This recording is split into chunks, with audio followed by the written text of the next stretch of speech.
1-877-8-TANKER.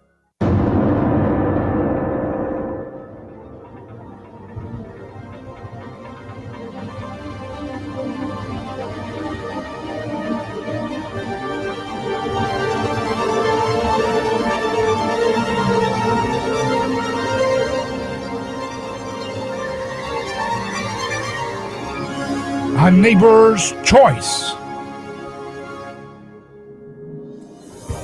is live, and I'm your host, your neighbor, David Grodin. So glad to be with you again on FM radio, AM radio, podcast, and video stream, where we're having a great time looking at the stories, looking at the information that continues to inundate us in this time of fake news, this time of fake science, McWokeism, all kinds of false promises, false solutions are being proffered to us on a daily basis.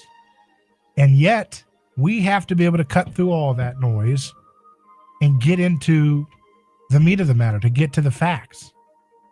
It's something that we can't continue to persist in just allowing people to bully us into conforming to their narrow frame of thought. We can't do it. We have to move beyond that. We have to move into a frame of thought in which we can use critical thinking, and we can follow evidence wherever it takes us and not be afraid of the conclusions that we find. We can't be scared of what other people will think about us. Just can't happen. If we persist in being obsessed with what other people think about us, we will never get anything done as a society. We will never get anything done as a society. I am interested in turning the page on all of this negativity. I am interested in turning a page on an outdated frame of media. But it can't be one person. It has to be a whole orchestra of voices coming together to help build that change.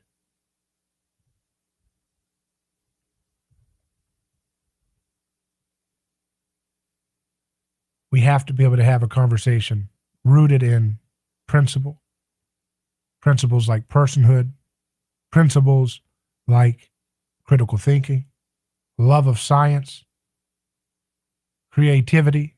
All those principles are at the foundation of a healthy and vibrant society. Now, yesterday we had a clip from CNN reporting on an Axios story that after the election, President Donald Trump had made some kind of attempt to withdraw troops from around the world. And in that story, Colonel Doug Macgregor was mentioned, having worked in the Pentagon at the time. And I wanted to have him on to respond to the details of that story. So let's see, do we have Colonel Doug Macgregor with us? Colonel Macgregor, do we have you?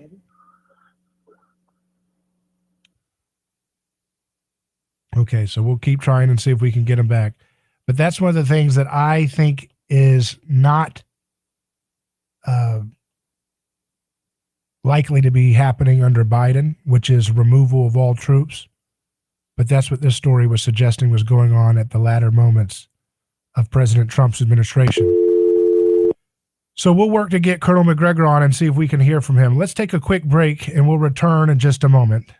And we'll see if we can have Colonel Doug Macgregor to give us a live comment about this story that we saw. So let's take a quick break and return on A Neighbor's Choice.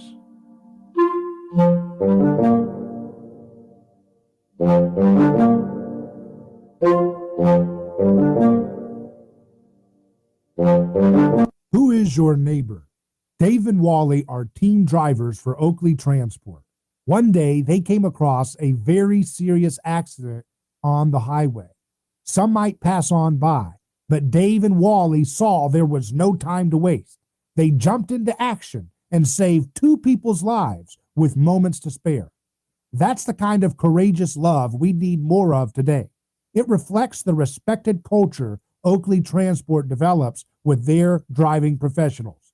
CDLA licensed drivers. Join Oakley Transport today for a rewarding career. Visit oakleytransport.com.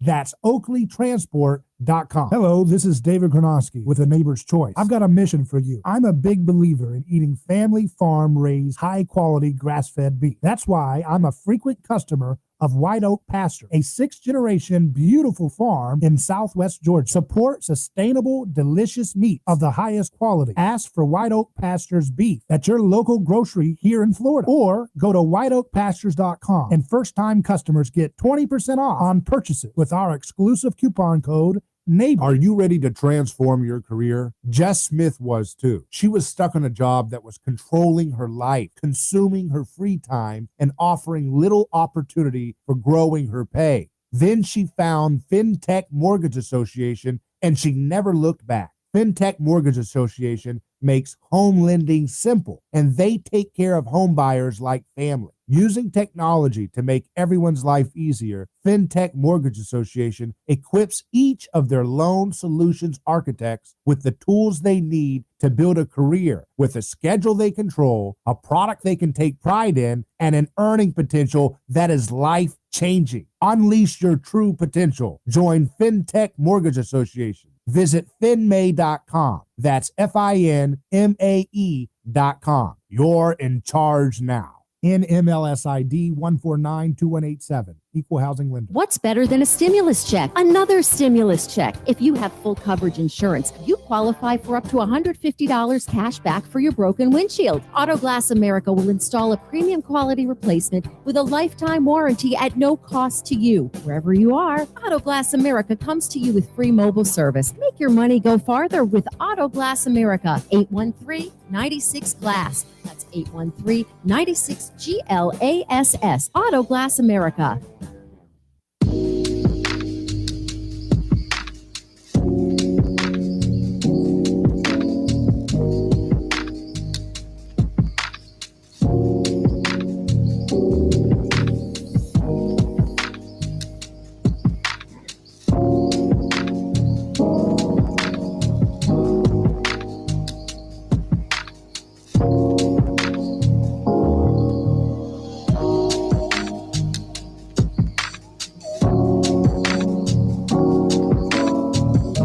Welcome back to A Neighbor's Choice. I'm David Kronosky here, and we want to have Colonel Macgregor join us now. How you doing, Colonel Macgregor? Great. Good to hear you. Great to have you on. Now, yesterday we covered this story. It was a CNN clip and an Axios story talking about after the election, there was some kind of move in the Trump administration to bring the troops home from a variety of places around the globe, and they had mentioned you as having some involvement in this story. And I told my audience I wanted to have you on to respond, to get the facts from you rather than just assume whatever the media, as they are wont to do, reporting as they do. So just wanted to get that story straightened out. There was some kind of a story about pulling out the troops at the last minute. Right. Well, there's a story in Axios by a journalist named Swan, and it's pretty accurate. So I would commend it to your readers. I have no idea what CNN said, and frankly, I don't normally pay much attention to them. But the Axios story is largely accurate. Effectively, in a nutshell, it's this. Shortly before the 11th of November, which, of course, as you know, is a holiday, and it's, I guess we call it Veterans Day now. It was the day that World War I ended. At any rate, I was called to the White House, and as some of your listeners may know, I was nominated to be the ambassador to Germany. This is immediately after the election, and the president was frustrated because he hadn't been able to accomplish really a fraction of what he wanted to in the Department of Defense. He had just fired the former Defense Secretary Esper. And so I was asked to come in and told that they were going to put in Christopher Miller, who had another job in the Pentagon, who was confirmed by the Senate, and therefore he could serve as the temporary Secretary of Defense until the next administration. And he was trying to put me into a key position. Ultimately, the president decided to make me the senior advisor to the acting Secretary of Defense. And I agreed to do that. I was given a list of tasks, and I was told, look, we really need to get the troops out of Afghanistan. That's the top priority. The president also wants to get the troops out of Iraq and Syria, and if possible, complete the withdrawal from Germany, and ultimately to get out of Africa. Mm-hmm. So I looked at the special assistant. I said, well, I agree with the president, but this is going to be awfully tough to accomplish in a short period of time. So I suggested we focus primarily on Afghanistan and potentially then on the Middle East, but primarily on Afghanistan. So I was told, okay, fine, thanks, see what you can do. I went over to the Department of Defense and I spoke to the acting secretary, and he agreed that he could not act independently to move troops from anywhere, that he would really need an order from the president. I said, yes, I think you're right, I'll get one. So I called the White House Executive Office building where most of the NSC staff reside. Some reside in the West Wing and others in the EOB. I told them, look, we need an order. And they said, okay, well, tell us what the order should say. So I quickly dictated the order, which said that we will have all U.S. uniformed military personnel out of Afghanistan no later than New Year's Eve on 31 December 2020. I received another call a few hours later saying, we need some help on the structure of this thing. I said, go get a presidential decision memorandum. That'll give you the structure, the authorities, the format. And, I reiterated why I thought midnight on 31 December was a good choice, and that was plenty of time to move the forces and the key equipment out of Afghanistan. They agreed, and that was essentially the end of the discussion. The 11th was a day that is a holiday. I did not bother coming into work. The acting secretary didn't want me to do anything. Came back in on Thursday, the 12th. And in the course of the day, I was surprised to discover that not only had the order been drafted, but the president had actually signed it and had decided to implement it, which I thought was great. They had changed some of the dates. I think it was 15 January or 5 January, I can't remember which, for Afghanistan, and 31 January for Somalia. But that much was done, and he'd signed it. Mm-hmm. And ultimately what transpired then was an enormous effort on the part of people on the Hill, primarily the Senate Majority Leader, Senator McConnell, who insisted he had bipartisan backing to stop any withdrawal. The chairman of the Joint Chiefs, Milley, of course, who was stridently opposed to any withdrawal. The National Security Advisor, O'Brien, who argued against any withdrawal. And then the acting secretary, who apparently stood up and said, yeah, let's not withdraw anything. We don't want to do anything that would be precipitous. The argument was, oh, well, what if things go wrong and this looks like everything's going to fall apart, we'll be terrible, in a terrible fix. We don't want to do that, so forth. This meeting went on for over an hour. I was not a participant because I was not a principal appointee. I was just a senior advisor. And ultimately, the president, who wanted to get completely out of Afghanistan and ultimately Africa at that point, backed down. And it's unfortunate that he did because there was no reason to do so. The fears of a Saigon-like outcome were, overwrought and unwarranted in my judgment. But the truth of the matter is we need to get out. There's nothing to keep us there. There's no strategic interest that justifies a uniform military presence on the ground in that country. He agreed, but he backed down, didn't do it. And that's essentially the story. They were suggesting it was not just that area, but also other bases around the world that he attempted to try to get out of. Is that true? Yeah, but that was not in the order. Okay. The only thing that was in the order that I saw was ultimately Afghanistan and Somalia. Did we want to withdraw forces from other areas? Absolutely. Mm-hmm. But I don't think the president expected that to happen immediately. He did want an immediate withdrawal from Afghanistan. He felt very strongly that we should get out of Africa. And I certainly agreed with that. I don't think Africa benefits by more military power from the United States or anywhere else. Africa's problems are beyond our ability to solve. So, again, he backed down. And that's sadly the reason it did not happen. And what you got was this compromise, which involved 2,500 uniformed military personnel, or 2,500 American soldiers, pulled out, leaving another 2,500 there who have since been reinforced, as I understand, by the Biden administration, and an enormous number of contractors whose number continues to grow on the ground. And we did move forces out of Somalia. Whether or not we've moved back since, I have no idea. And that leads me to the other topic I wanted to get your response to, is this article you published at American Greatness, Soldiers of France versus Globalism. And is a military coup really feasible in democratic France? If France wants to remain a sovereign nation, the answer may be yes.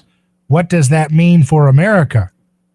Just give us a quick little summary of this, what's going on here. Well, I think people need to understand that the French military establishment, its leadership, have decided that the country that they have sworn to defend and have served throughout their lifetimes is vanishing. That right now, 1 in 4 adults and a larger percentage of young adults are neither French nor Christians. And even though the French are by no stretch of the imagination terribly religious, they see themselves culturally as a Christian in a Western country, and they want their country to survive. And they think that the enormous numbers of Muslims from North Africa and the Middle East are making that impossible. And they look at the rising criminality and the absolute hatred and distaste for all things Western and French, and they think they're going to have to intervene to deal with this problem directly. And they have threatened Macron that if he does nothing, along with the rest of the ruling class of which he's part, then the French military will go in. I think it's important to understand that an awful lot of people in France agree with them. We think more than half.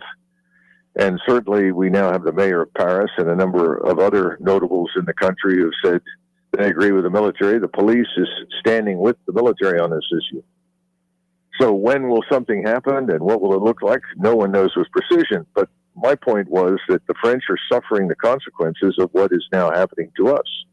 Completely open borders, unrestricted access from Mexico and the rest of the world effectively to illegal entry into the United States, the constant flow of drugs and the criminality that involves, and the widespread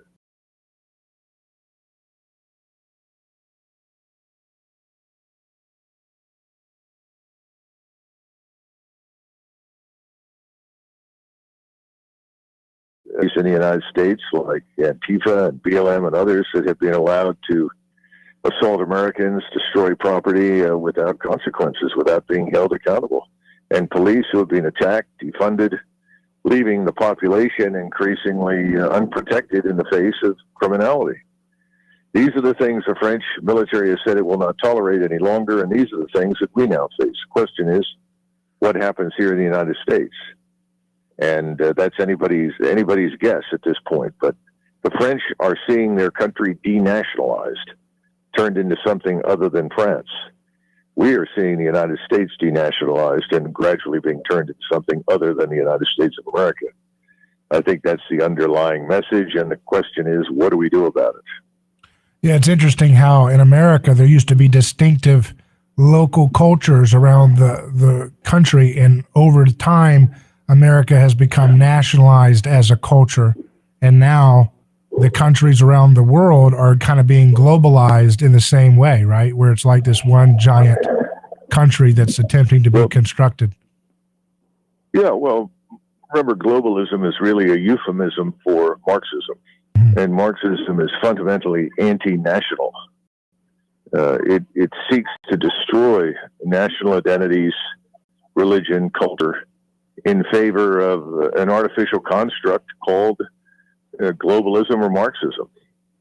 And that's effectively what we're dealing with today in the United States government with the Biden-Harris administration. They are I think, unambiguously anti-national, anti-nationalistic, and ultimately, for our purposes, those of us who are simply Americans, who are loyal preeminently to the United States, who see ourselves as Americans culturally and otherwise, that means they're our enemy, unfortunately. It hasn't been stated that clearly, but I think the actions speak for themselves. And now, of course, the Pentagon and the CIA are putting out videos promoting the postmodern Foucault theories of critical theory. It's almost surreal to see this happen so brazenly. What's going on here? Is this just the Biden administration, a few people at the top putting these cartoons out, or is this something that is indicative of a deep-seated change in the military? Well, it's not just the military, it's society at large, but I think this has been underway since 1965, and you've got to go back and look at the changes in immigration law and many of the other social changes that began at that point. It's been a long process, but suddenly now there has been a rush to effectively complete this process of denationalization, and as you say, to impose from the top, with whatever means they can, legal, military, police powers, their view of what America should be. That's it. And I think using Foucault is exactly the right thing to do. It is Foucault on steroids. Mm-hmm. And the interesting part is that they look at us and they say, well, everything you believe in is artificial. Your identity, your religion, your language, your culture, we're real. We're somehow or another real. And of course, the opposite is the case. And we watched this experiment fail in the Soviet Union. We had 70 years of effectively the same thing. And then the place fell apart. And there was no such thing as a Soviet person or a Soviet citizen. There were really only Russians, Ukrainians, Lithuanians, Latvians, Estonians, Uzbeks, Tajiks, and so forth. In other words, the true national identities of the constituent peoples resurfaced, along with their religion, language, and culture. So this is a dead end. It's not going to work, but it's going to make a lot of us very miserable in the short run. How longer do you think this thing can persist? Well, as long as they're in authority and in power. I mean, the military is obligated under the Constitution to uphold it, but at the same time, they also take an oath, because I took it repeatedly throughout my life, to obey the orders of the president and the officers appointed over me. So there's an interesting contradiction in the whole thing. On the one hand, you've got the Constitution, but on the other, you're obligated to obey the president and the officers that are appointed over you. So the military does not have a clear-cut path forward, and the tendency right now has been, over the last 30 years, certainly since 1991, to systematically replace senior officers with generations of officers who are committed to essentially the same goals as the Biden-Harris administration. So you have a gap emerging between the senior leadership, that is the general officers and those who want to be generals, and then the rest of the military. It's an interesting question. I don't know what our military does, but I think our society is becoming increasingly discontented. I think there's a lot of discontent. And there are other factors, obviously. You know, the inflation that everyone says we don't have, the jobs that everyone say are opening up in all of these new sectors, including solar energy and so forth, that really don't exist. Wow. The jobs that aren't materializing, and the economic strength that frankly is not really there. The fundamentals are poor. You begin to add this to the mix, and I think we have, a very tense future ahead of us. Colonel Doug, what happens is anybody's guess. Colonel Doug Macgregor, it's always great having you on. Thanks for coming on. Thank you. Bye-bye. Back in just a moment.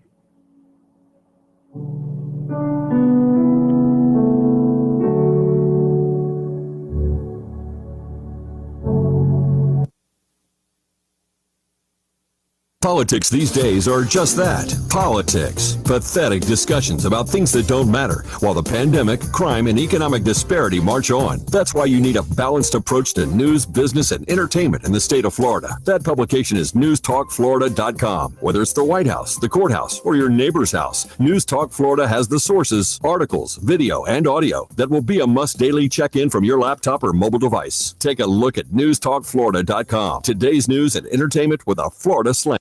In North Carolina, prosecutors calling the fatal police shooting of Andrew Brown Jr. last month justified. Saying that Andrew Brown Jr. presented a real threat to deputies, Pasquotank County District Attorney Andrew Womble says sheriff's deputies were justified in opening fire on Brown while they were attempting to serve a warrant. Womble says Brown drove his car toward deputies and made contact with them before the shooting occurred. Brown ignored the commands and drove directly at Deputy Lunsford. Brown's family has called for all of the officer body camera footage to be released. So far, only portions have been publicly shown. Mark Remillard, ABC News. New guidelines for colon cancer screening, health experts dropping the age from 50 to 45. In the next decade, the number of colorectal cancer cases is expected to double in people under 50. In Texas, Republican Governor Greg Abbott signing an executive order barring any government agency from requiring mask-wearing guidelines. Michelle Franz.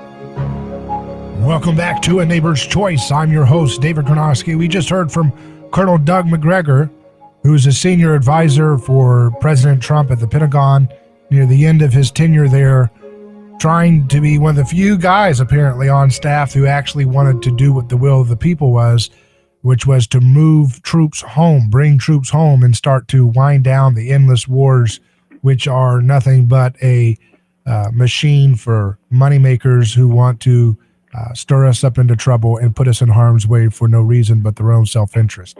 Joining me now to talk about this and other stories related to the illustrious efforts of our government to always find new reasons to print money out of thin air is geopolitical analyst Sir Owen. How you doing? Hello, David. It's a pleasure to be with you today, and you certainly had an interesting speaker before. I was fascinated by the comments. Yeah, so apparently, they tried to bring the troops home, but the troops back at home, the people in the internal administration said, no, sorry, not going to happen, I guess. Well, I think that was just a pattern. I mean, all during Trump's regime or during his rule or during his term of office, depending on the term you want to use, he was stifled in everything he tried to do, actually. Right. I think he had to use executive orders primarily to do anything. I've never seen quite anything like it. And if you don't believe that there is a guiding hand somewhere beneath all this political activity that has nothing to do with the president or a dark government, if you will, then I think that the experience that our last president had certainly should dissuade you of any belief that you might have had in that regard. Right. Yeah, and you've someone who has been following these stories for some time in your newsletter. So there's two stories I want to follow up with you. You sent me this story originally with Newsweek. Yesterday, they published an exclusive Inside the Military Secret Undercover Army. And it's this big, long piece about this vast new program that is this all kinds of companies. They have all these companies. They have false aliases. They have makeup artists creating false identities, putting on prosthetics to make people look old or young. It's called signature reduction. It's more than 10 times the size of the clandestine elements of the CIA, according to Newsweek. It carries out domestic and foreign assignments, both in military uniforms and under civilian cover, in real life and online, sometimes hiding in private businesses and consultancies, some of them household name companies. What is this all about? Well,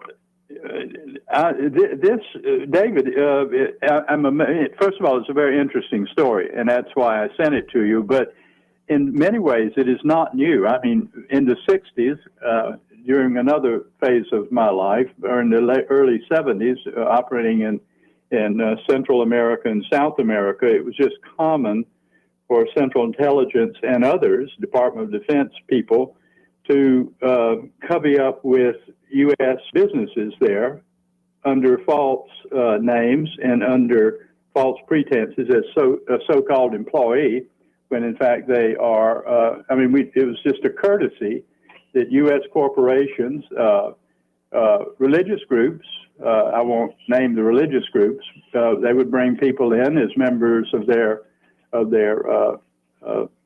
group and religious groups, and there were others that were NGOs that would come down into the country that would bring in people undercover. So, I mean, this kind of thing, to my direct knowledge, has been going on at least since the 70s, I'm sure since the 60s. And it's interesting that Newsweek now just discovered all this. I guess the program has just become so sophisticated now, or so. The question is, why did Newsweek write this story? Because I read the story, and it was not particularly critical of this sort of thing. It seemed to be more saying this is wonderful, not wonderful, but it was saying that isn't this good? I mean, look how clever we are. So, what was your takeaway when you read the story? I did not feel it was particularly critical of this clandestine organization. I mean, the establishment media is never very critical about any expansion of government power when it, especially when it's not, in their interest to the boat with their access to their cush contacts and so forth. But I think this is one of those things where we have to only wonder how much more is out there that hasn't been reported. And what exactly are they doing? They got, 900 companies they've got or $900 million in companies that they're running as feeder companies for their clandestine efforts, and it's domestic and foreign. Why is the military working domestically? What is that? What are they doing? That's a point. I mean, we don't. Frankly, the whole theory of democracy is that it works because of an informed electorate, a group of people, citizens that are informed. They know what they vote. They know what the issues are. They vote on them, and they vote one way or the other, and hopefully they vote well and right. Well, it goes without saying that if you have all this secrecy in your society, how can I possibly, that I'm not aware of, that I don't even know is going on, that I don't even know what the purpose of is, how in the world can I be an informed electorate? How can I vote reasonably? How can I have an opinion about a political situation that I really don't know which end is up, what is going on? And this is nothing new. It is part of the secrecy system, the security state, the massive iron fist that has come down on us since 9/11 has kicked this thing into high gear. You just can't have all these kind of clandestine programs and have an informed electorate and directly a democracy. So then this is a lawless state then, without any restraints. There are no breaks to this. Well, I mean, really, how do you have whole organizations generating ghosts, human beings, people that don't exist. The opportunities for moonlighting by these individuals, be it murder, assassination, taking care of someone that you don't like in your family, be the recipient of a will, say, that stuff happens. Mm-hmm. Taking care of a wife or a husband that you don't like on the side. These kind of things, if you would be very naive to think that in this kind of environment that kind of thing doesn't happen. I can assure you would be very naive thinking that. These people, with the tremendous infrastructure and this organization to keep them secret, creates a complete, an unlimited playground for mischief. Mm. So we are at a stage where there's really no public accountability for any of this stuff then at all whatsoever. I mean, they don't want to hear what the public's opinion is. They don't care. They don't need to. Well, I mean, it's just this. We can't comment on that. It's a matter of national security. We can't. I mean, and everybody's face goes blank and their eyes cloud over, and that's it. Nobody asks any more questions. Well, I don't want the people who work for me to be have secrets from me, but unfortunately, that's where we are. And in this case, one of the things that makes it so is that the media continues to be a kind of quasi-government apparatus. I mean, it's exactly what they are in the sense that the same corporations that you've mentioned before, BlackRock, Vanguard, these folks own so much of the major Fortune 500 companies and banks, and they own the media companies.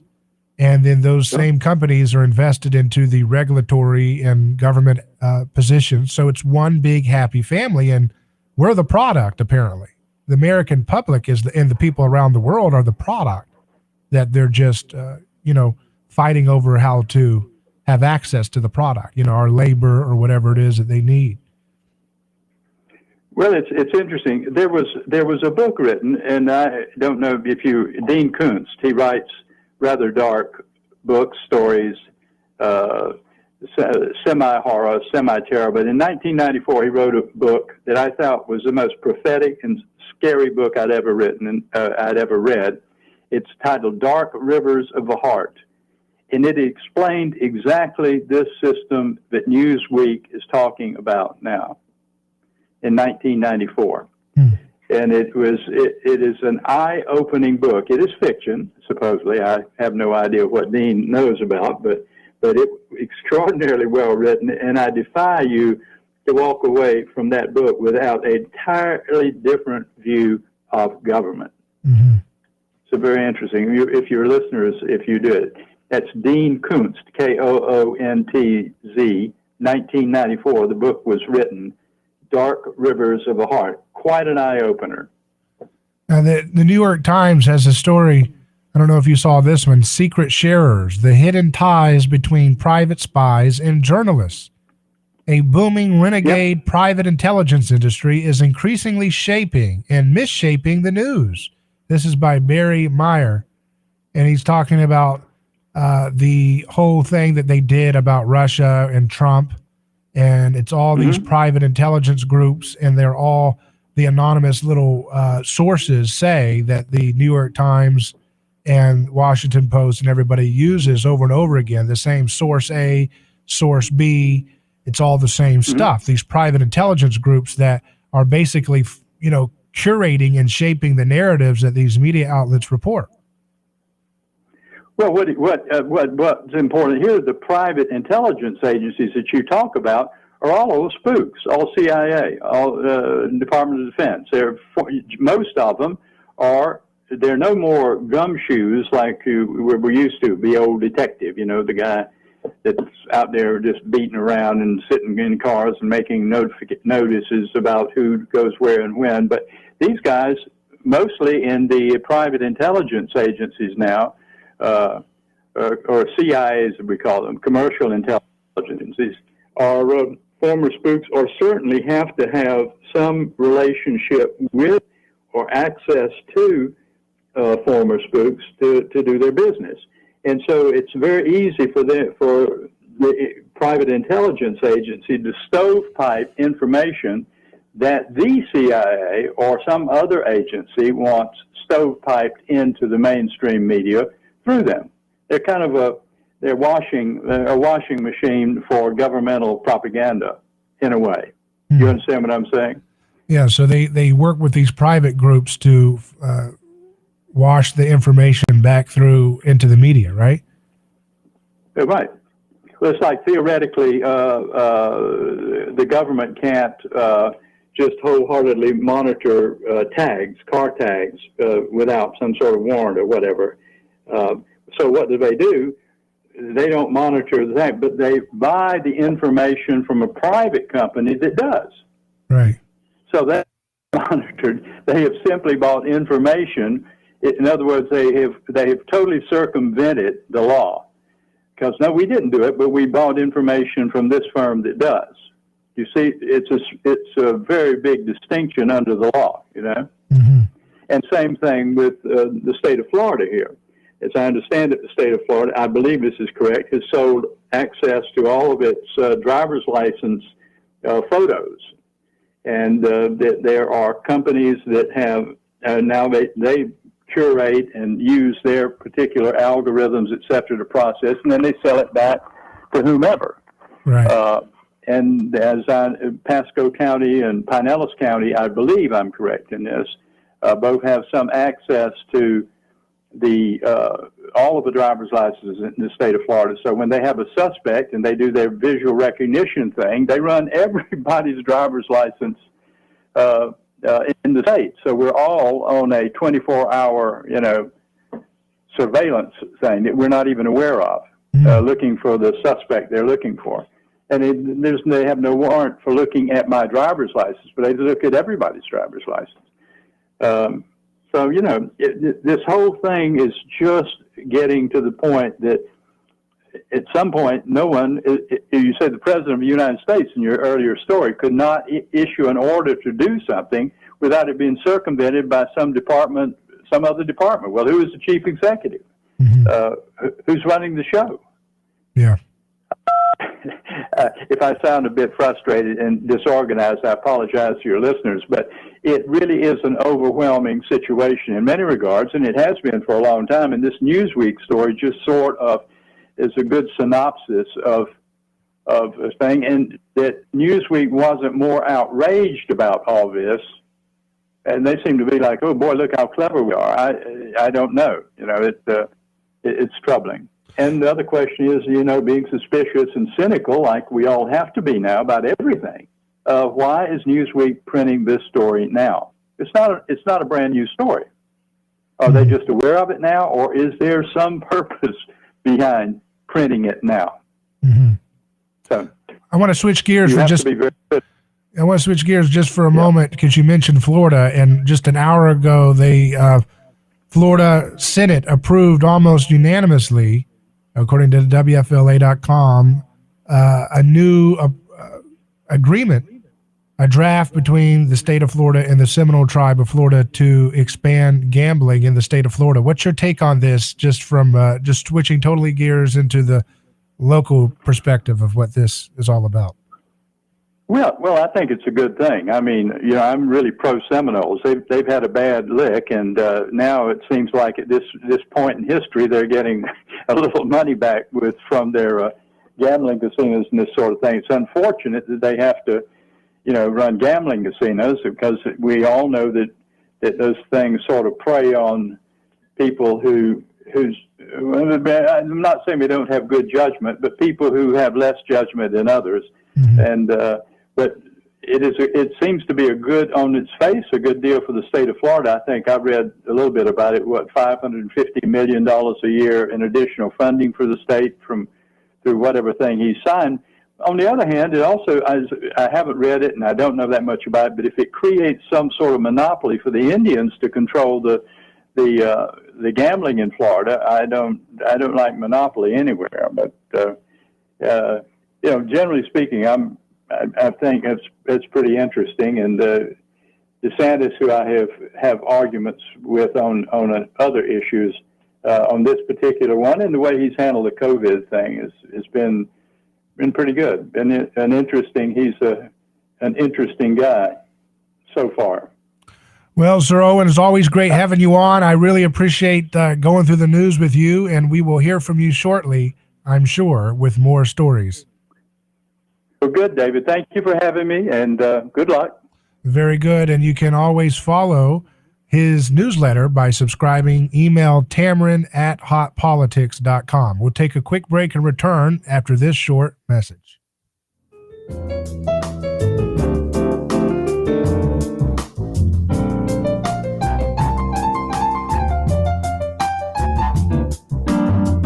Hello, Hello, this is David Gronowski with A Neighbor's Choice. I've got a mission for you. I'm a big believer in eating family farm-raised, high-quality, grass-fed beef. That's why I'm a frequent customer of White Oak Pasture, a sixth-generation beautiful farm in southwest Georgia. Support sustainable, delicious meat of the highest quality. Ask for White Oak Pasture's beef at your local grocery here in Florida, or go to whiteoakpastures.com, and first-time customers get 20% off on purchases with our exclusive coupon code NEIGHBOR. Who is your neighbor?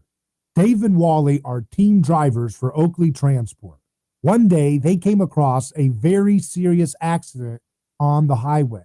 Some might pass on by, but Dave and Wally saw there was no time to waste. They jumped into action and saved two people's lives with moments to spare. That's the kind of courageous love we need more of today. It reflects the respected culture Oakley Transport develops with their driving professionals. CDLA licensed drivers. Join Oakley Transport today for a rewarding career. Visit oakleytransport.com. That's oakleytransport.com. Are you ready to transform your career? Jess Smith was too. She was stuck on a job that was controlling her life, consuming her free time, and offering little opportunity for growing her pay. Then she found FinTech Mortgage Association, and she never looked back. FinTech Mortgage Association makes home lending simple, and they take care of home buyers like family. Using technology to make everyone's life easier, FinTech Mortgage Association equips each of their loan solutions architects with the tools they need to build a career with a product they can take pride in and an earning potential that is life-changing. Unleash your true potential. Join FinTech Mortgage Association. Visit finmay.com. That's FINMAE.com. You're in charge now. NMLS ID 1492187. Equal housing lender.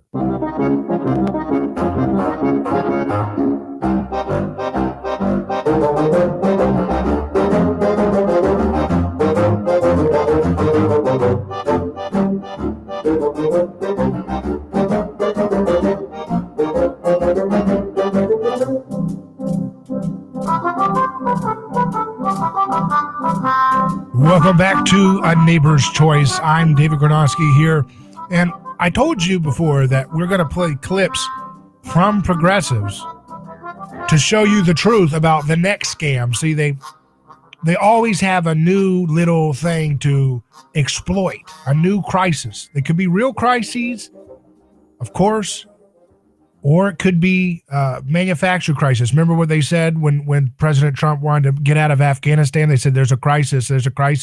We have all this evidence that Russia is paying to have American soldiers killed. And they came out and said, oh, yeah, there was no evidence at all behind it. We just used that as a media psyop to scare people and scare Trump from following through with his campaign for peace.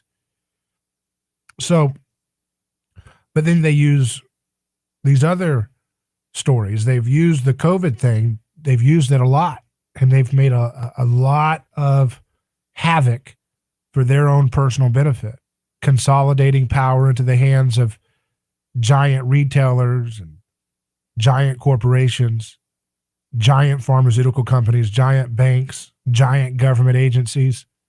And now, there was a CNN, I think Project Veritas leaked a story where one of the CNN producers, technical director, I think, was saying, oh yeah, the next thing we're going to be hitting people really hard with again is the climate change hysteria. So you got to understand that this is another scam by big business.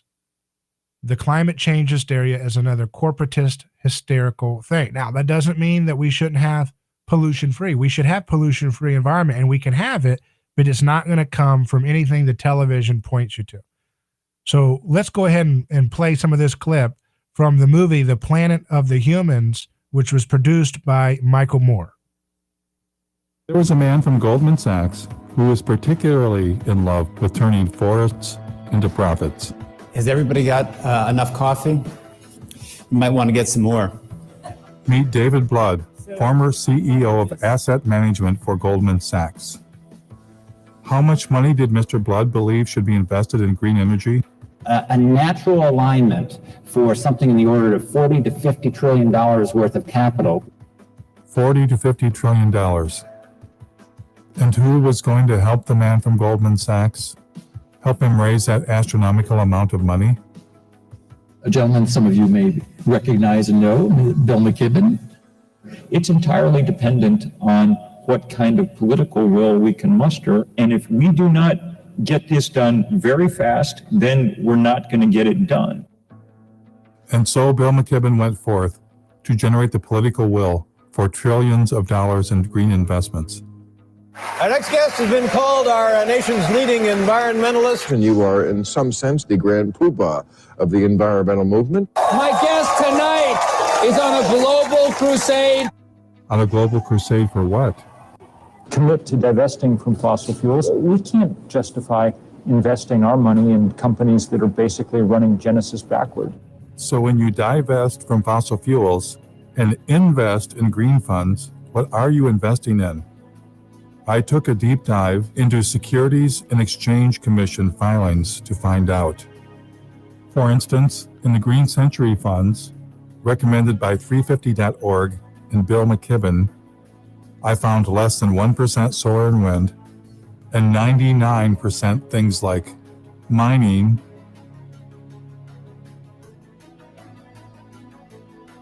oil and gas infrastructure companies, including a tar sands exploiter, McDonald's, one of the companies driving meat consumption across the planet, Archer Daniels Midland, one of the world's largest producers of biofuel, Coca-Cola, the largest creator of plastic pollution on Earth, logging and paper companies, including one that brags about biomass burning,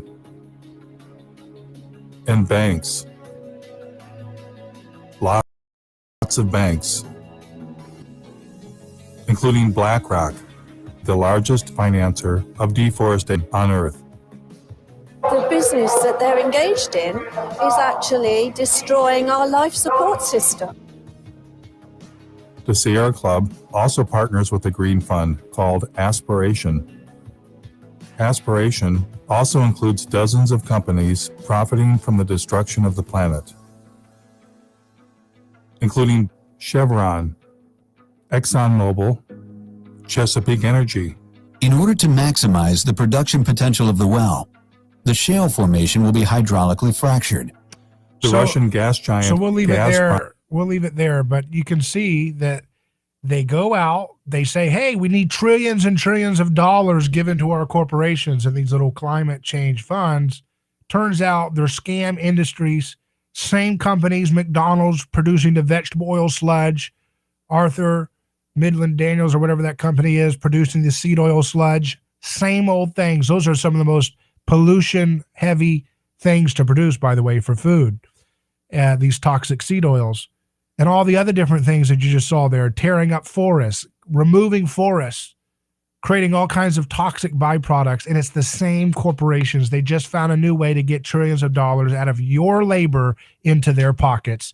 The green industry is a scam, and we should move to real clean energy, which isn't going to be televised. It'll be something like Galileo and Nikola Tesla folks out there putting their money, putting their capital, putting real investment, putting real skin in the game, and getting the job done of having clean energy too cheap to meter. It won't be what these stupid McWoke corporations and television people tell you on cue to get on board with. Total scam artists, once again, parasitically ripping off the little guy, and we've got to stop it. I'm David Gronowski. We'll take a break, and when we return, we're going to have a deep dive on Foucault, on Herbert Marcuse, with Professor Michael Rechtenwald, who is the guy to go to for understanding the roots of critical theory and how much it's infecting our society today.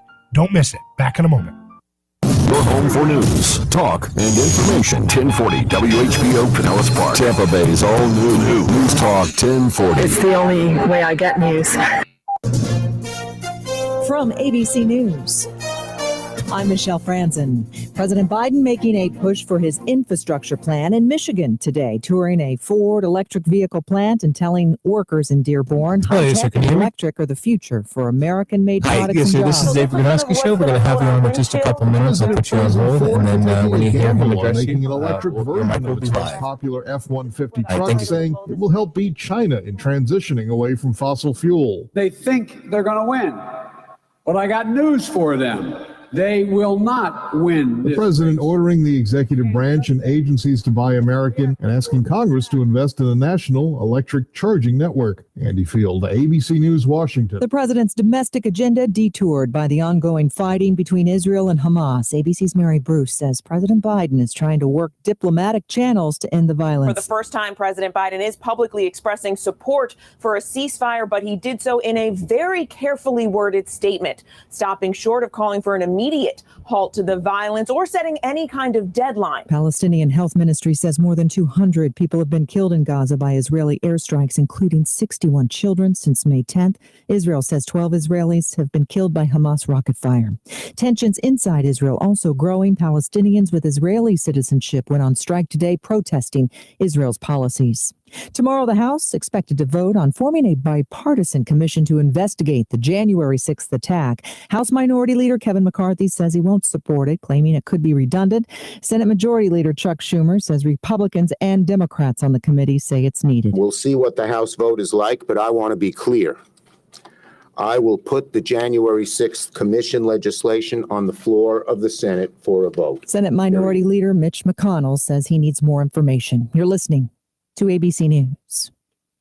Do you check your Google search results regularly? You should. People often get their first impression of you or your business online. Negative comments on the internet can impact your life and your livelihood. Take control of your online reputation. Get your free reputation report card at reputationdefender.com. It may reveal negative posts from an ex-employee, upset patient or client, news article, legal issue, or even exposed personal information right there in your Google search results. Uncover what's lurking on the internet about you with reputationdefender.com's patented scan and get your free reputation report card. Or for immediate assistance with your reputation, call 800-401-6681. Our cutting-edge technology helps make your Google search results look their best. Call 800-401-6681. That's 800-401-6681. 800-401-6681. Or take the free scan at reputationdefender.com.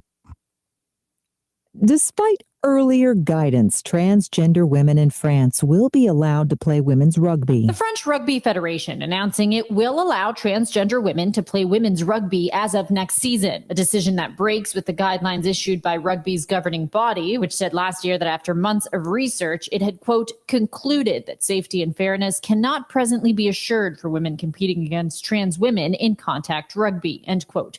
The president of France's Rugby Federation saying rugby is, quote, an inclusive sharing sport without distinction of sex, gender, origin, or religion.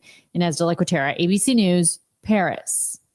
All right, baseball fans, a baseball card collection potentially worth $20 million soon to be on sale. It includes Babe Ruth and Mickey Mantle's rookie cards. They belong to a Florida doctor who kept a collection of more than 1,000 vintage and modern baseball, football, and hockey trading cards. That auction comes next month. Comic actor Charles Grodin, who also worked as a director, talk show host, and radio commentator, has died. Grodin moved into feature films in the 70s, playing the lead in 1972's The Heartbreak Kid. No pecan pie? Sorry, sir. No pecan pie? Honey, what are you doing? You want... I mean, the main reason we came here is for the pecan pie. There is one small piece. Charles Grodin was 86. This is ABC News.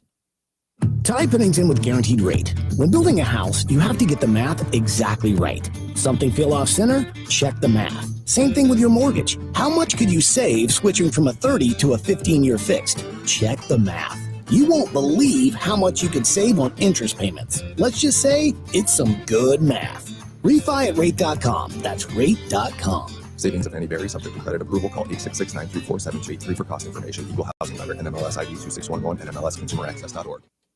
I'm Michelle Franzen, ABC News. Hello, this is David Kronosky with A Neighbor's Choice. I've got a mission for you. I'm a big believer in eating family farm raised high quality grass. I'm a frequent customer of White Oak Pasture, a 6th generation beautiful farm in Southwest Georgia. Support sustainable, delicious meat of the highest quality. Ask for White Oak Pastures beef at your local grocery here in Florida, or go to whiteoakpastures.com, and first-time customers get 20% off on purchases with our exclusive coupon code NEIGHBOR. A lot has happened that has prevented us from feeling like a community. Well, now that things have opened up a bit, let's get back to basics. As a foundation for our neighbors and family, God is a big part of bringing us together. It's time to get back to church. Uplifting, supporting, and loving neighbors that are cherished, not only now, but for eternity. Come on, you can use it. The welcoming committee is there. See you soon.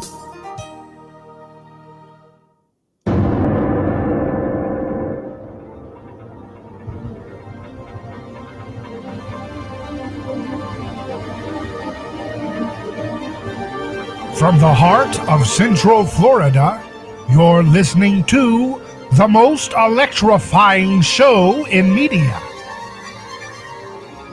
A neighbor's choice.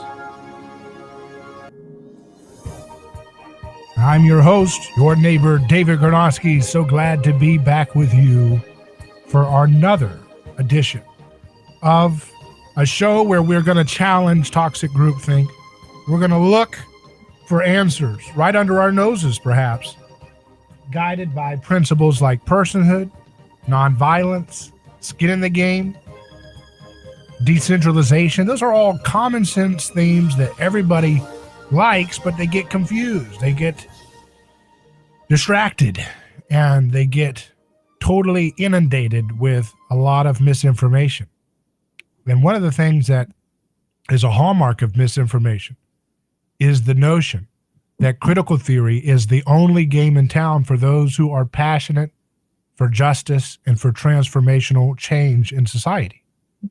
We have been told by the television that if you happen to be a person who wants to have dramatic change, dramatic justice reform, dramatic rethinking of institutions in our society, if you are tired of corrupt corporations and corrupt systemic oppression, then the only game in town is through the theories surrounding what's called critical theory, critical race theory, and so forth. And so today I want to do kind of a deep dive with someone who has spent a lifetime studying these things, first as a professor and now as a kind of professor, independent professor, I guess you could say. We have with us Michael Rechtenwald. How you doing? Great, David. How are you?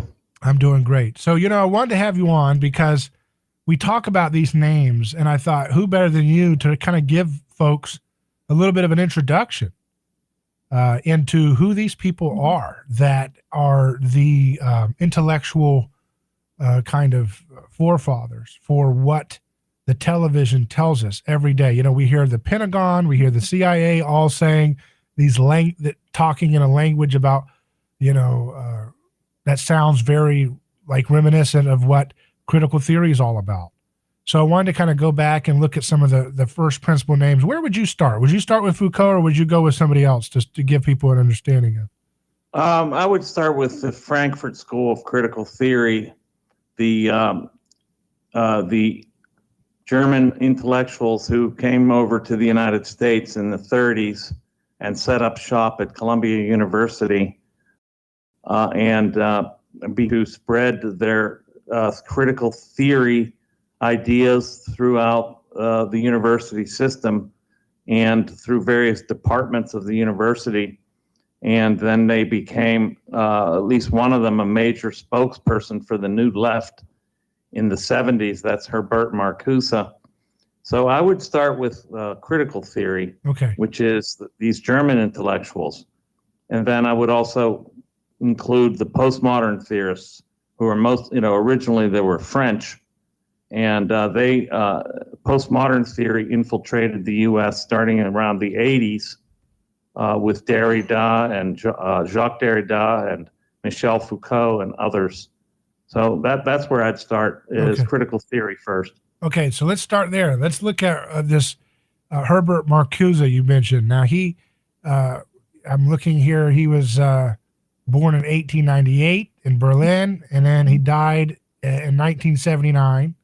So this is a guy, what should folks learn, kind of set the frame about this individual? Well, first of all, these Frankfurt School theorists were all neo-Marxists. That is, they held to the Marxist theory of history and the overthrow of capitalism and the institution of socialism as their main objective. But they gave up aspirations for the working class being that agent for overthrowing the capitalist system. And they started to look at other aspects and means of overthrowing capitalism vis-a-vis culture in particular. They picked up on Antonio Gramsci's, that's the Italian Marxist who wrote the prison notebooks in Italy while he was imprisoned. And they picked up his idea of establishing cultural hegemony or total dominance over culture as the means for socialist revolution.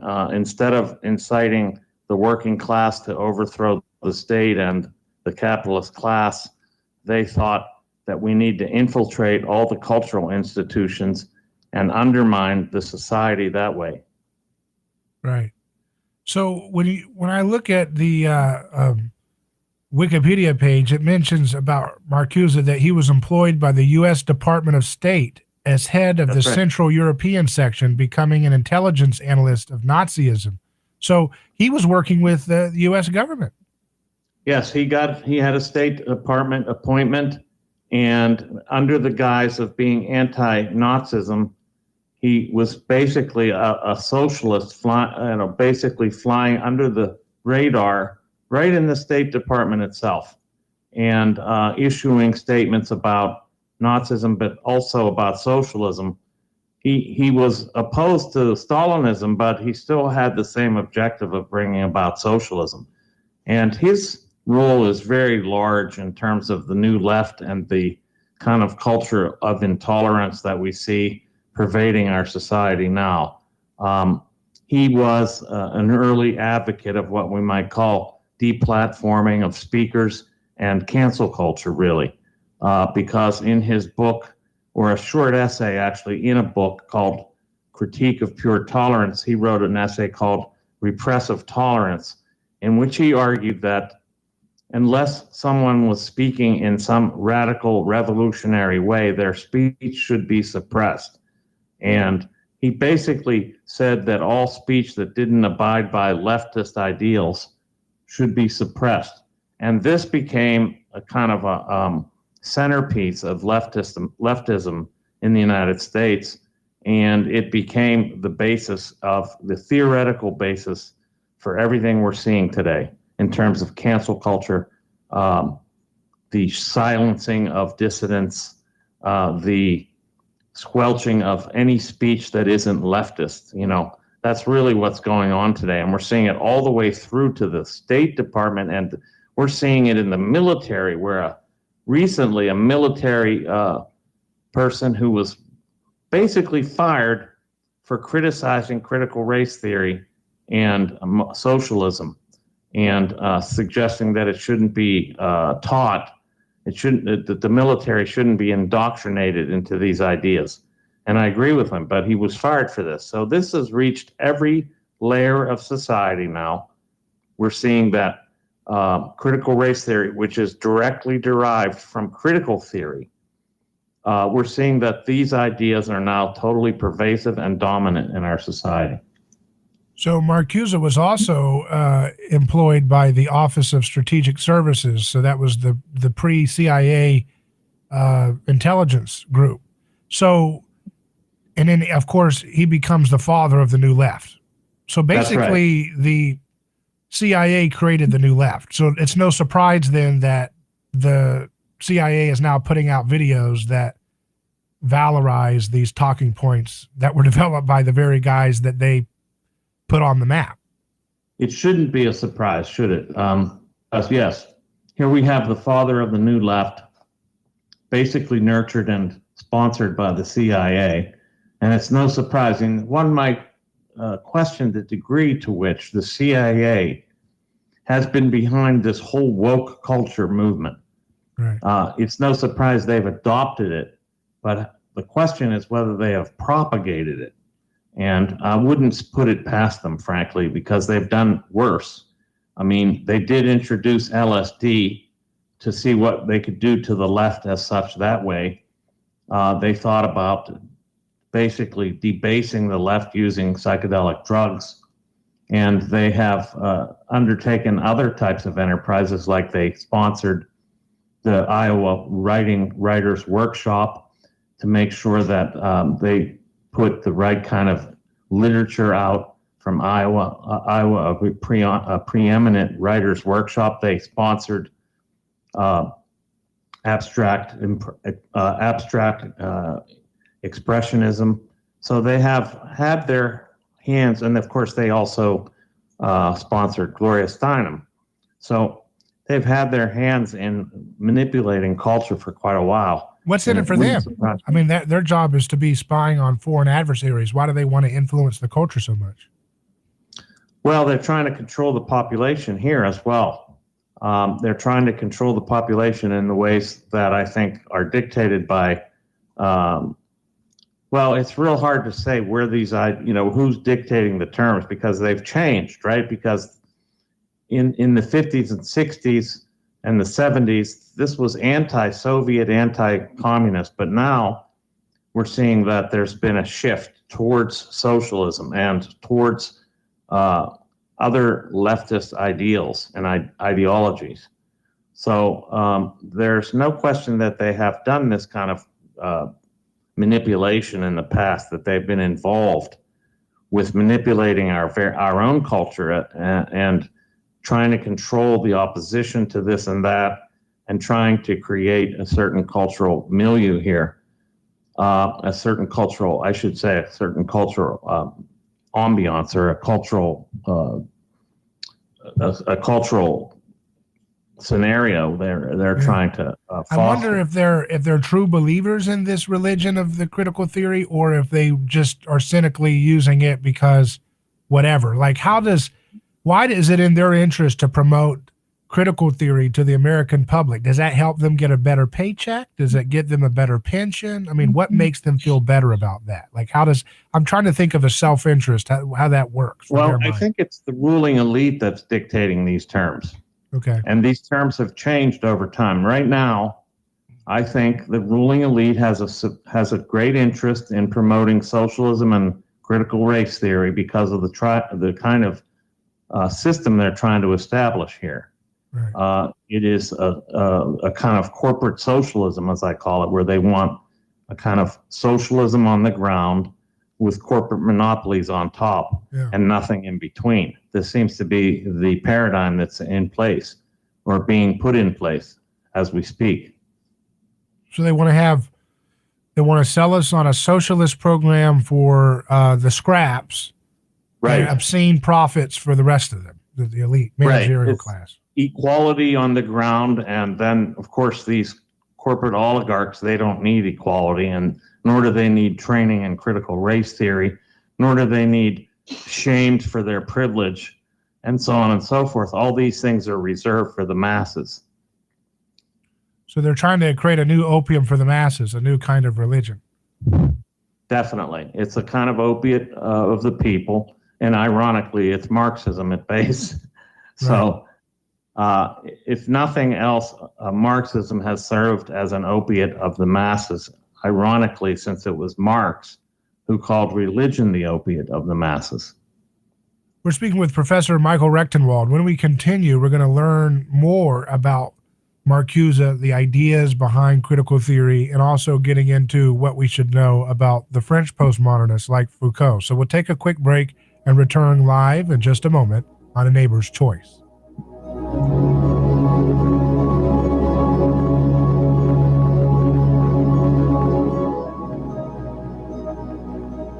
David Gronowski here. Let me tell you about a man named Gabriel. Every day, Gabriel puts on his boots and drives across America to make sure our store shelves stay stocked with the food people count on. See, Gabriel served our country overseas.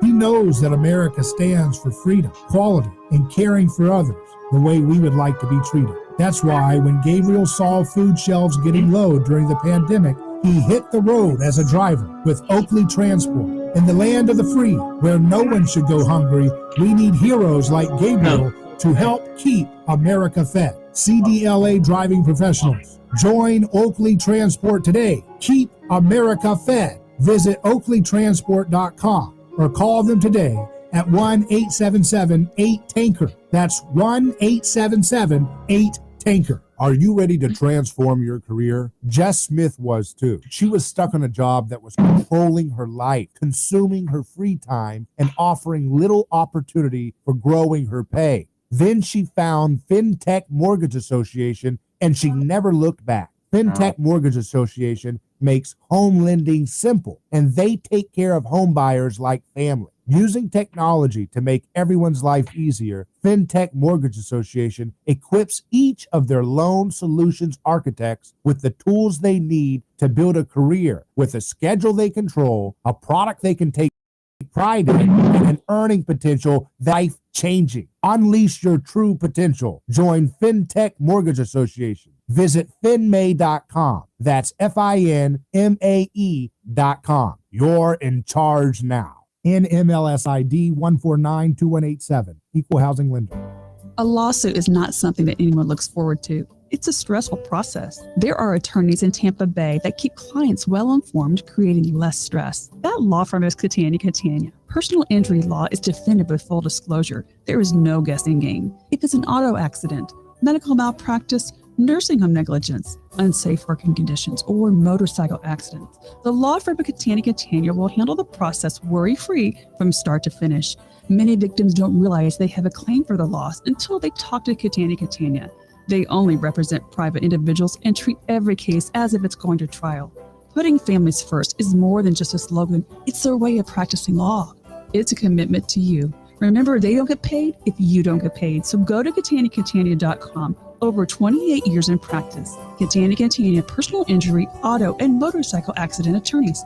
Catania, putting families first. Office Tampa. Not attorney spokeswoman.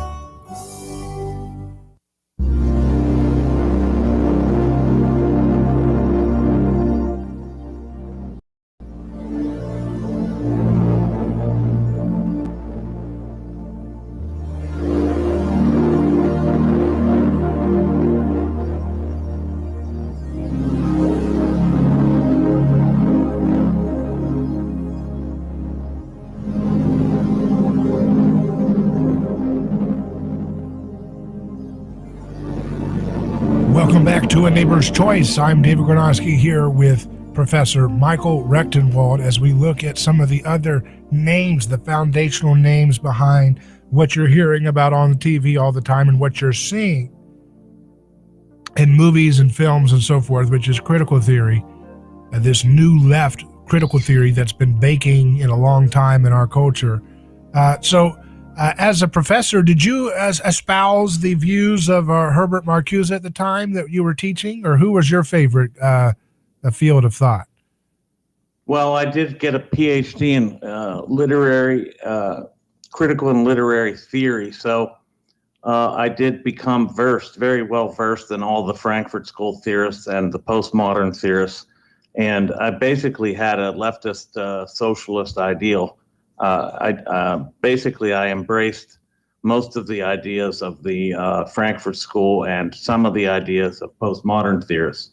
So, I was definitely one of them. How long did you teach these ideas? I don't want to say that. I'm afraid that could. I should say that I didn't really teach them directly. They informed my teaching. So it wasn't like I was out there pumping out, socialist ideology to my students. In fact, I never really did teach through indoctrination. I let students think for themselves. So I was always rather libertarian as a professor. So I wasn't really indoctrinating anybody. Right, but so you're in this university setting, and how much of this academic environment that you're in was informed by the the Frankfurt School that you mentioned of critical theory, and then the French postmodernists like Foucault?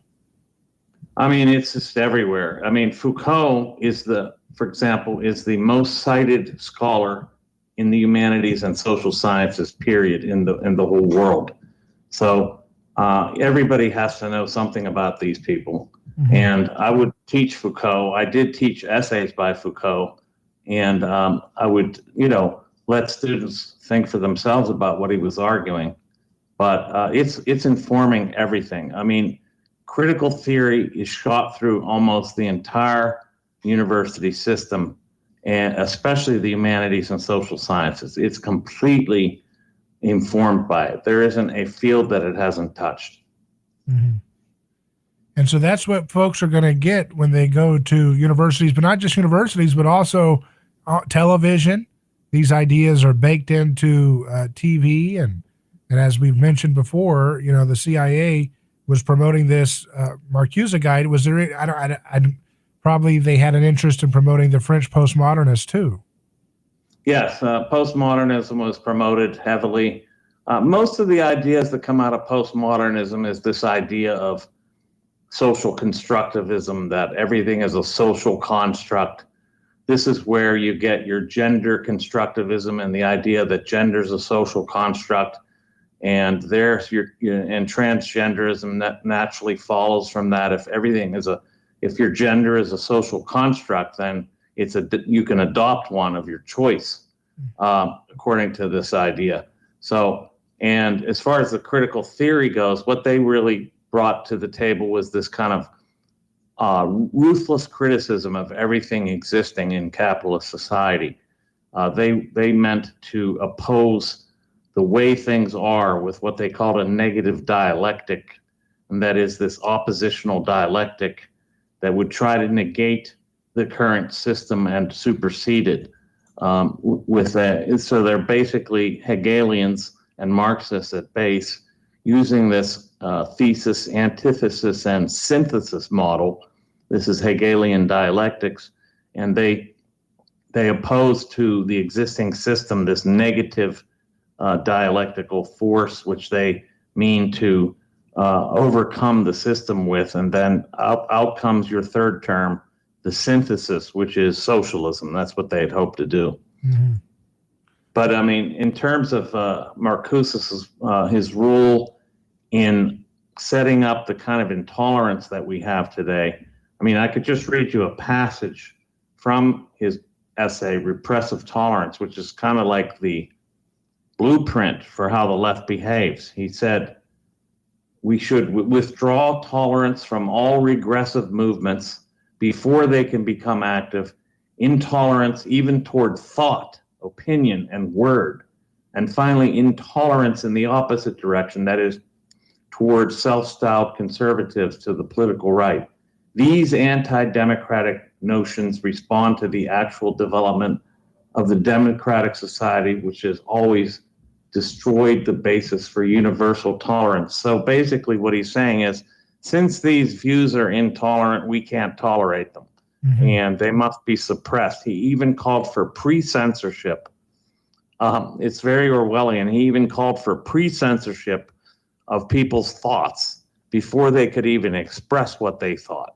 That's kind of where we get throttling and all the shadow banning and all the Google search switches, right? You just mess everything up with algorithms so that people can't even be heard before they've even said anything, once you've realized they're problematic. Yes, there's this repression of all views that don't abide by leftist ideas, and that is towards, really, in the end, what they call egalitarianism, but really it's socialism, social justice. Let's hold that thought. We're going to unpack more with Professor Michael Rechtenwald. This is very important stuff. If you want to understand critical theory, if you want to understand the worldview that the military and the CIA and the television and everything, they're promoting this, you got to understand the forefathers of the thought that they're borrowing and imitating. We'll take a break and get back to this in just a second.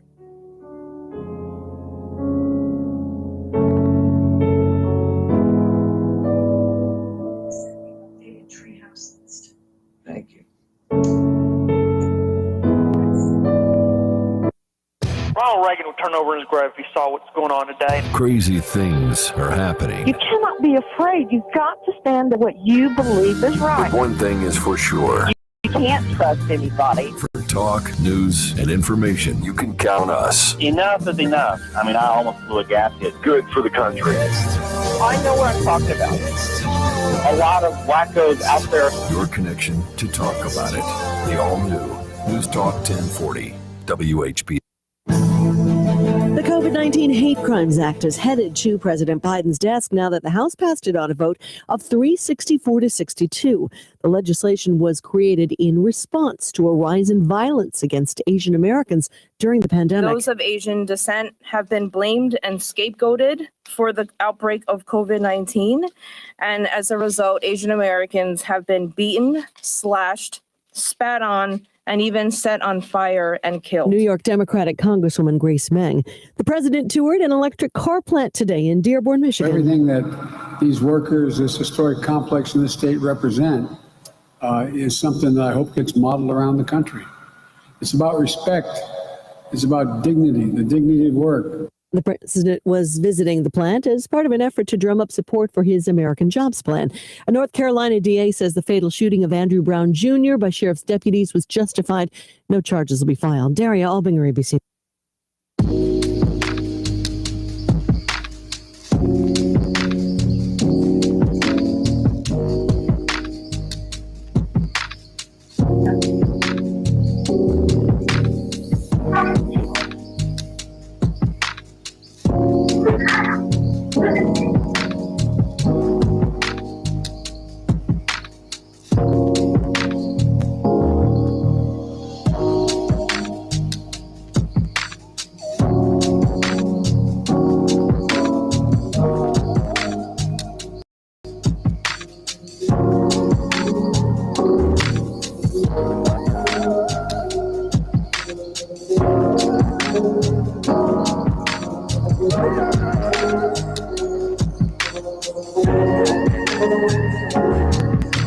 Welcome back to A Neighbor's Choice. I'm David Gronowski here with Professor Michael Rechtenwald, who is the author of many books. We'll get into them shortly, but he has been a leading voice against critical theory, against critical race theory, and understanding these things as someone who was a proponent of them at one point in academia. He's now speaking out against the ideas espoused by folks in this field of thought. And these ideas are shaping so much of the institutions that the powerful find to be essential for their needs.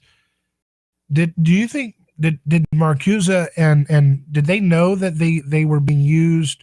Their ideas were being used by the powerful, and were they okay with it? I don't think they believed that would be the case immediately, and they might even be surprised by the way they're being used now by the ruling elite.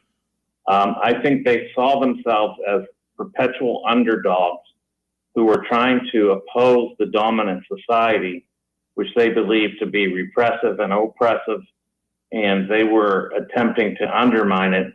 I don't think they could ever imagine that these ideas would be actually taken up by the ruling elite and used for their benefits, which is exactly what's happening.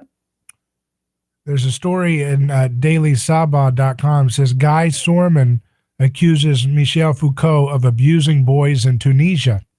This was published last month.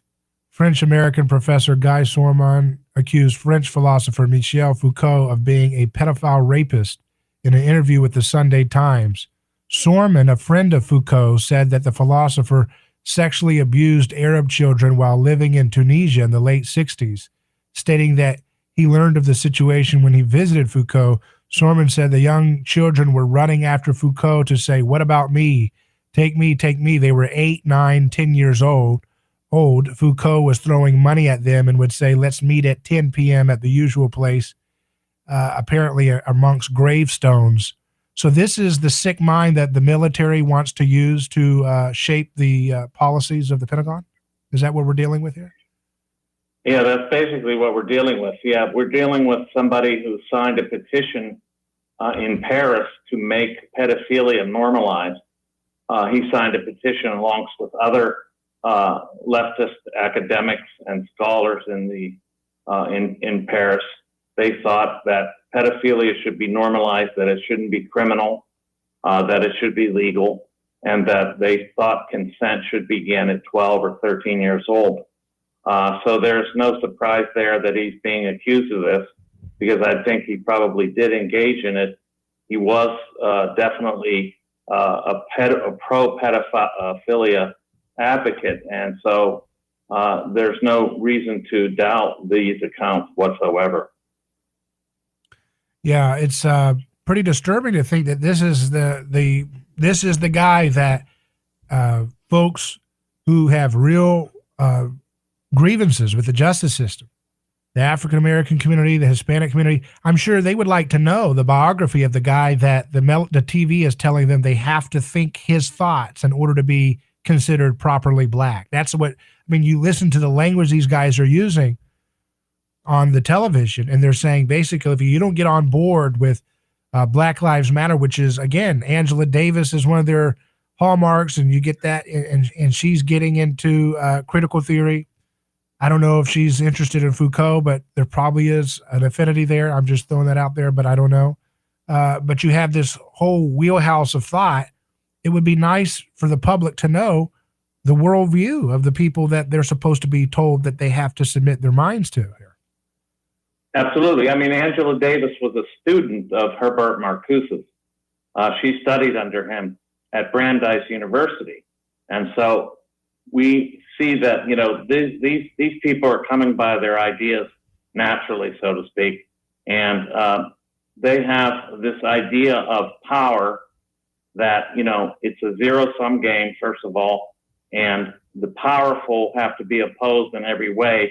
And this includes all kind of perversions of the society, of the social order. They meant to overturn everything. And that included, for Foucault, the so-called power dynamic of sexuality. He was a very big theorist on sexuality. He wrote 3 volumes of a history of sexuality, in which he argued that sexuality was a social construct, historically derived, that the very idea of sexuality came about from the 17th to the 19th century, and that previous to that point, there hadn't been any notion of like being homosexual or heterosexual. You just committed various discrete sex acts, and they created the homosexual out of that kind of behavior. So again, these folks are not really widely understood in the public domain if you're not taking these classes. Where does the intersectional part of this, does that come, which wing of thought does that come from? Intersectional theory. It really comes from both. Intersectionality derives from, it's the foundation of this thing called critical legal studies, which derive from critical theory. And the idea is that this is an oppression hierarchy is really what it is. It bases itself on this idea that the subordinated people are intersected by various vectors of power. And the more vectors of power that you're intersected by, the more oppressed you are. And so it's a kind of way of seeing just what the ranking is on the oppression hierarchy. And of course, the more oppressed you are, the higher you are on the oppression hierarchy, and the better position you're in when the totem pole, so-called, of oppression is flipped on its head. This is deriving from Marxist ideas, of course, this idea of opposition to not an opposition to class war, but a class war turned into different terms. So using different terms like race, they take the class war and they transpose it onto different terminology, and different identity groups become the new oppressed and those who are intent on overthrowing the system.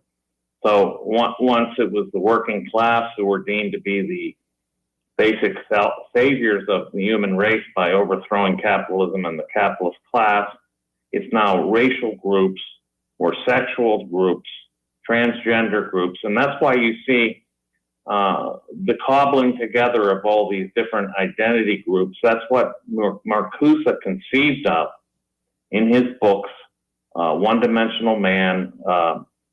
Another book is called Eros and Civilization, in which he used Freudian ideas to and infused them with Marxism, and suggested that, sexual repression was the real root of all evil, and that overthrowing sexual repression would be the means to overthrow the ruling class. So they tried everything.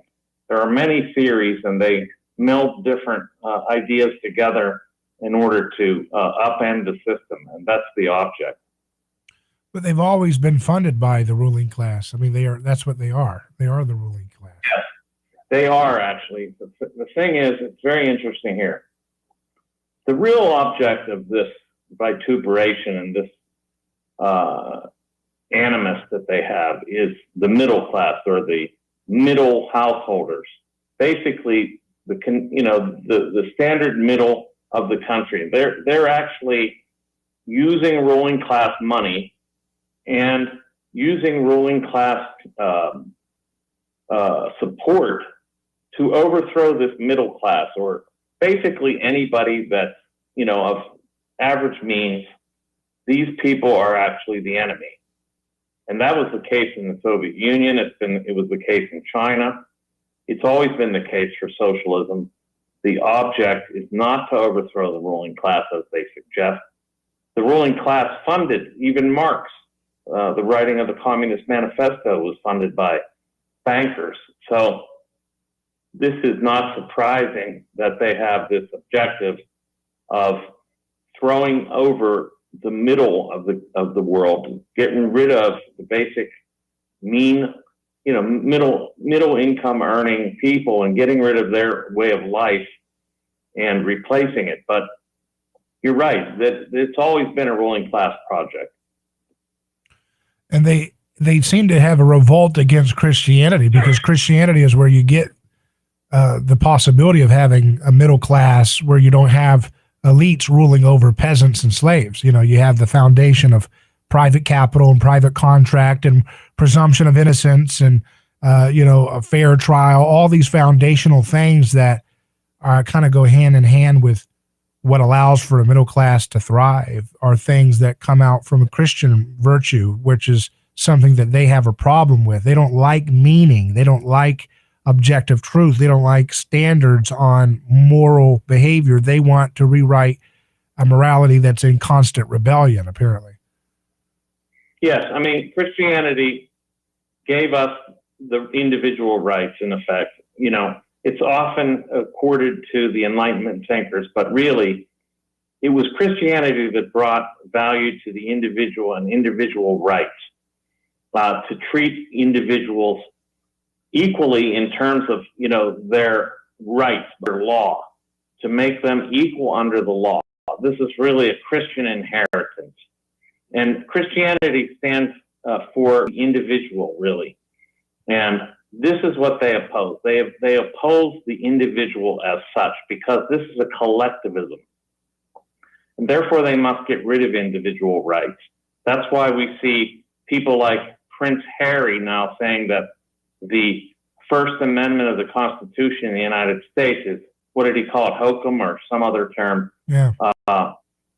He basically, this is the ruling class saying that, why did you accord these peasants a right to speak? This is crazy. This should never have happened. And in fact, this is what's being rolled back. This is what they're trying to roll back. The American project of individual rights, the Christian project of individual value, and the civilizational project of wealth for everybody. And that is only possible through individual rights and individual property. And they want to get rid of that, except for the top, of course.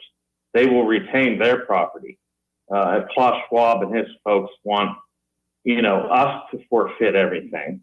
They want us to forfeit our property. They want us to forfeit our rights. But they're not asking for the forfeiture of the rights of corporations to own everything.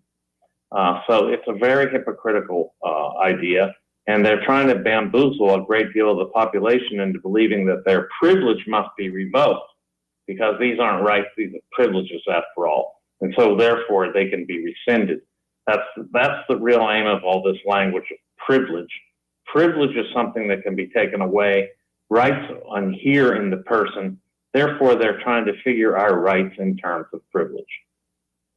Yeah, and you see it everywhere you look. You see it. Look at how they trotted out Bill Gates as an expert because he's rich, and then they throw him under the bus when he gets a divorce because all of a sudden they have all these same stories in the major media saying, "Oh, he was best buddies with Jeffrey Epstein all along." Well, why didn't you tell us before you put him on TV as our little happy, family-friendly expert for everybody to listen to about everything? You know what I mean? It's like these people are so amoral. They don't have any principles. They put these people on their major outlets like PR firms for these guys. And then when they need to do a media hit, they just, start changing the narrative about these folks. Yes, I think they want to sacrifice him. And, that takes us back to a previous topic. They want to sacrifice him for the vested interests of the ruling elite in general. And if he's causing trouble, which apparently because of his connections to vaccines and his vested interest in them, and viruses for that matter, I think they needed to get rid of him at this moment. And therefore they're sacrificing his reputation at this time. They don't care about the individual, as I said. They're really interested in the group and their group rights and their group ownership of everything comes first before any individual count. So I guess the populist disinterest in Bill Gates over this last year or so caught their attention. So they said, yeah, let's go ahead and do a media hit, blast and kind of push this guy out to pasture since the public seems to be turning on him, huh?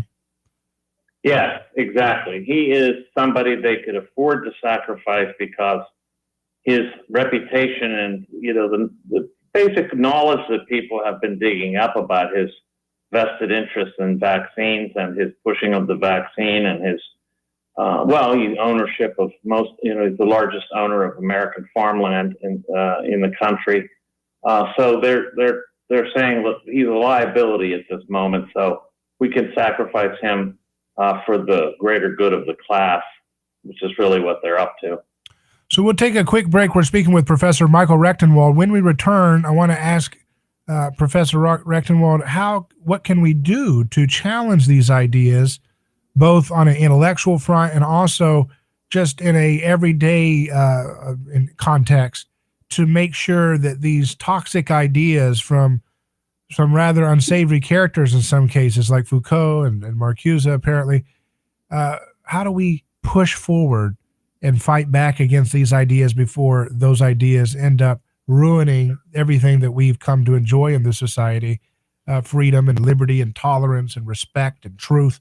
We'll take a break and return with those answers in just a moment. Hello, this is David Kronosky with A Neighbor's Choice. I've got a mission for you. I'm a big believer in eating family farm-raised, high-quality, grass-fed beef. That's why I'm a frequent customer of White Oak Pasture, a sixth-generation beautiful farm in southwest Georgia. Support sustainable, delicious meat of the highest quality. Ask for White Oak Pasture's beef at your local grocery here in Florida, or go to whiteoakpastures.com, and first-time customers get 20% off on purchases with our exclusive coupon code neighbor. Who is your neighbor? Dave and Wally are team drivers for Oakley Transport. One day they came across a very serious accident on the highway. Some might pass on by, but Dave and Wally saw there was no time to waste. They jumped into action and saved two people's lives with moments to spare. That's the kind of courageous love we need more of today. It reflects the respected culture Oakley Transport develops with their driving professionals. CDLA licensed drivers. Join Oakley Transport today for a rewarding career. Visit oakleytransport.com. That's oakleytransport.com. A lawsuit is not something that anyone looks forward to. It's a stressful process. There are attorneys in Tampa Bay that keep clients well informed, creating less stress. That law firm is Catania, Personal injury law is defended with full disclosure. There is no guessing game. If it's an auto accident, medical malpractice, nursing home negligence, unsafe working conditions, or motorcycle accidents, the law firm of Catania will handle the process worry-free from start to finish. Many victims don't realize they have a claim for the loss until they talk to Catania. They only represent private individuals and treat every case as if it's going to trial.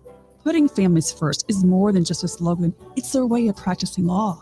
It's a commitment to you. Remember, they don't get paid if you don't get paid. So go to Catania.com. Over 28 years in practice. Catania, personal injury, auto, and motorcycle accident attorneys. Catania, putting families first. Office Tampa. Not attorney spokeswoman.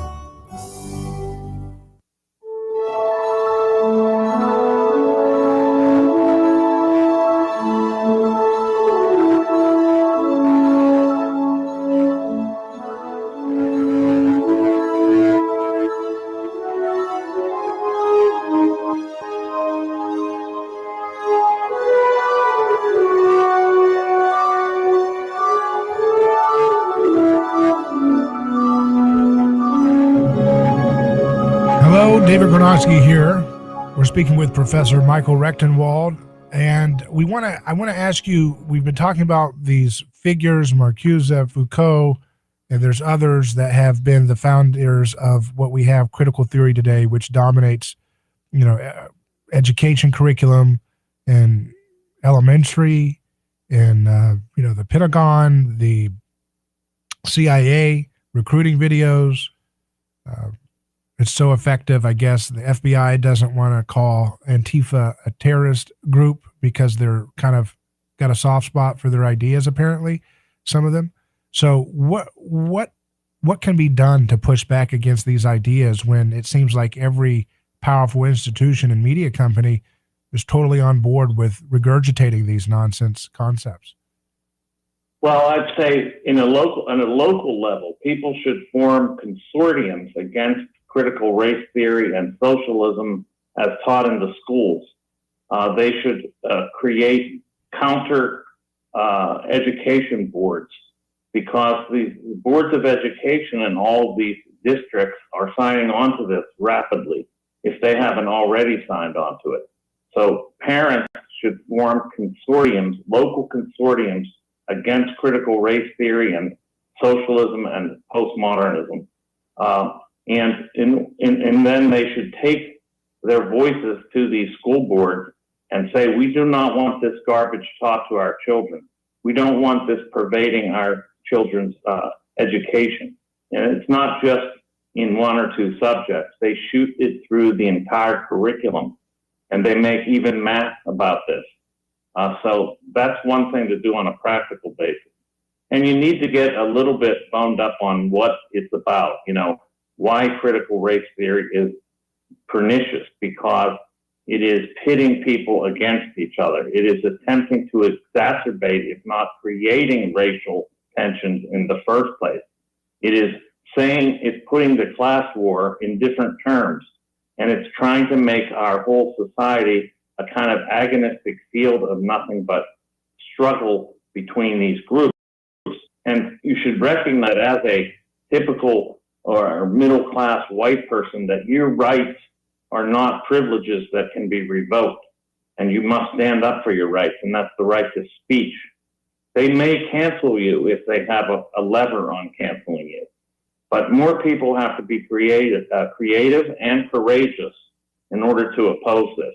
They need some people that aren't cancelable, like myself. There's nothing they can cancel me from anymore. They can't cancel me from myself and my own self-independent way of making money and so forth.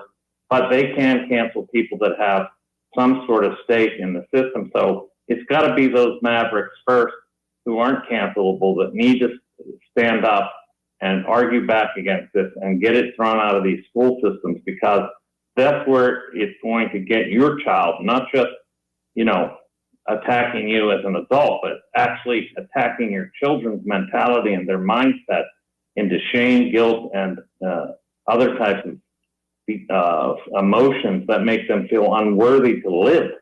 This is really what's going on. So create these local boards or counter education boards first and foremost. And you have a book that kind of goes into this, right? Beyond Woke. Yes, Beyond Woke attacks all of these theories, one after another, from postmodern theory and its upending of the ideas of truth to critical race theory and its establishment of this oppression Olympics and the use of critical race theory as a proxy for class warfare. It attacks all of these things. And Beyond Woke is like a primer on my thought on these. I also go into it in great deal of depth in Springtime for Snowflakes. And that's a history of my own education in these ideas.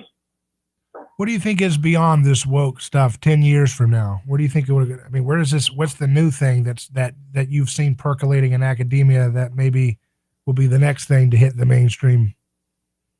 Well, I think there's a tremendous pushback that's starting to bubble, that's starting to collect steam, that is starting to push back. I'm getting hundreds of applications as I've started a new educational platform called American Scholars that is teaching without indoctrination, that's teaching people how to think without being indoctrinated. And I'm getting hundreds of applications from academics all over the country and the world, for that matter, who are interested in being a part of this non-indoctrinating education. So I think the next thing to be beyond woke, as I say in the book, is actually to realize that your individual selfhood and your individual salvation do not come with group membership. There's no rights, there's nothing that you gain by being a member of a group morally. That is not true. You're not either morally reprobate because you're white, nor are you morally superior because you're not white. These are false notions, and they need to be countered with the true notions of individual rights and individual worthiness. Well, very well said. And I really appreciate this time with you, and I want folks to go to michaelrechtenwald.com. Is there another website for the courses you were mentioning? American? It's called AmericanScholars.com. AmericanScholarsWork.com, yeah. AmericanScholars.com, is that right? That's right.